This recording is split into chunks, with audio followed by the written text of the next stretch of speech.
These are the top 4 emulators I tested on my computer after I enabled visualization technology. Starting off with the first one, that's BlueStacks 5. Probably the most recognizable name when it comes to Android emulators. And honestly, for a good reason. It's super lightweight, boots up fast, and doesn't slow down your system with unnecessary bloat like the older versions used to. Even on a mid-range PC, it runs surprisingly smooth. No weird stutters, no crashes while loading into a game. What genuinely surprised me, though, is how well it handles newer games. It already comes with updated key mapping for the latest titles, so if you're someone who jumps on trending releases the moment they drop, this emulator's got your back. And performance-wise, it's really well balanced, from casual stuff like Clash of Clans to heavier games like MOBAs and RPGs. It stays stable, but if you're all about competitive FPS titles, hold on, we've got something better coming. For everything else though, BlueStacks 5 is an excellent starting point. Secondly, we have Game Loop. Now, if you're into competitive shooters like PUBG Mobile, Call of Duty Mobile, or Free Fire, this is where things get serious. Game Loop is built specifically for FPS games, developed solely to run PUBG Mobile on PC.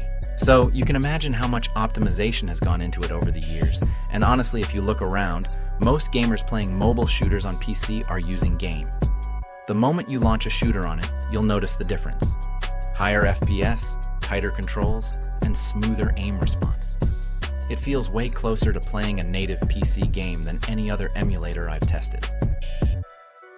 Another thing I love is pre-configured key mapping. No wasting time setting things up manually. It already knows exactly what you need, especially for shooters. But if you're picky, you still get full control to tweak every detail. Now, it's great at what it does, and delivers fantastic performance for FPS games.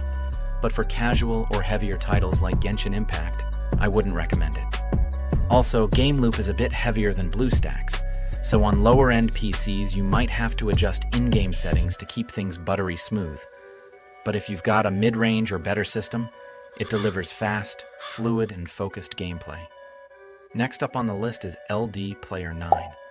Now, I know this one doesn't always get as much hype as BlueStacks or Game Loop, but it seriously deserves more attention, especially if you care all about stability.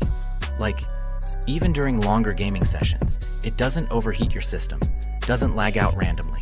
It just runs smooth. And for games like racing titles or open-world RPGs, where stable frame rate really matters, LD Player 9 performs brilliantly. Now about the key mapping. It's good, don't get me wrong, but not quite as advanced as what you get on BlueStacks.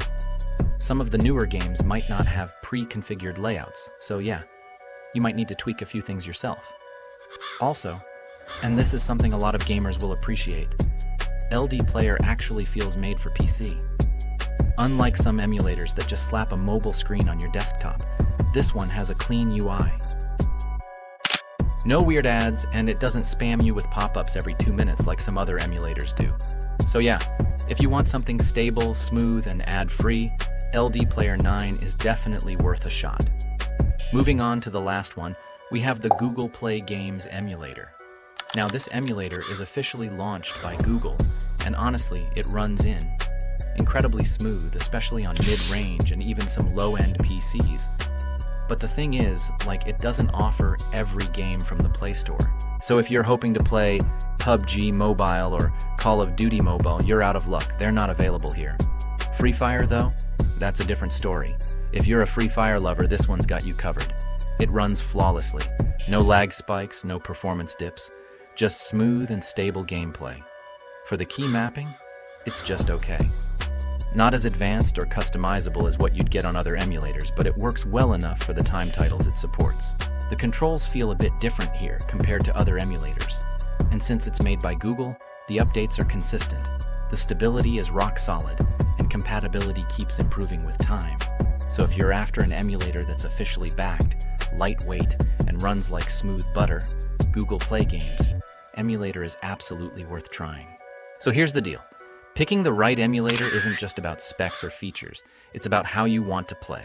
Some of these give you pure stability, others give you control, customization, or that smooth 60 FPS you've been chasing for ages. And that's pretty much it for this video. If you still have any questions or need any help, you can always do this on comment section. See you in the next video. Bye for now.